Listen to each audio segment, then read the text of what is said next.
తండ్రి కుమార పరిశుద్ధాత్మకు మహిమ కలుగునుగాక.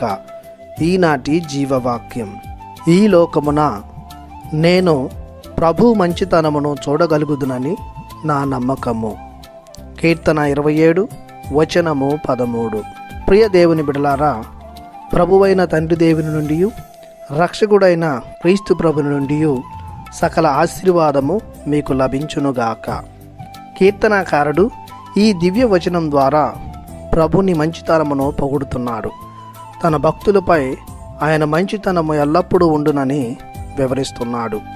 కీర్తన 100 వచనము 5 తెలుపుతుంది, ప్రభువు మంచివాడు అని. ఆయన మంచికి కారణం తన ప్రజలకు తనకున్న శాశ్వత ప్రేమ మరియు విశ్వసనీయత. లూకా శుభవార్త 18వ అధ్యాయము 19వ వచనం తెలుపుతుంది, దేవుడొక్కడే మంచి గురువు, సద్గురువు, అనగా దేవుడు మంచివాడు అనియు.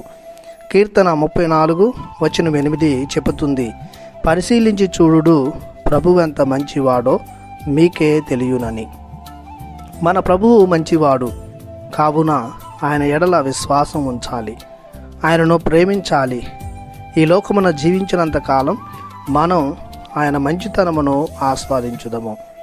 ఆయన చూపించే ప్రేమలో, దయలో, కరుణలో, ఆప్యాయతలో, అనురాగములో, తన ప్రజలకై శ్రమలు, కష్టాలు అనుభవించుటలో, హింసలు, బాధలు పొందుటలో దేవుని మంచితనం కనిపిస్తుంది.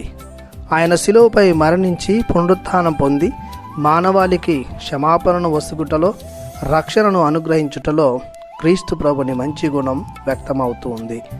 మనం పొందుకున్న మానవ జీవితం, కుటుంబ జీవితం, ఆధ్యాత్మిక జీవితం, క్రైస్తవ జీవితం దేవుని మంచితనానికి నిదర్శనం.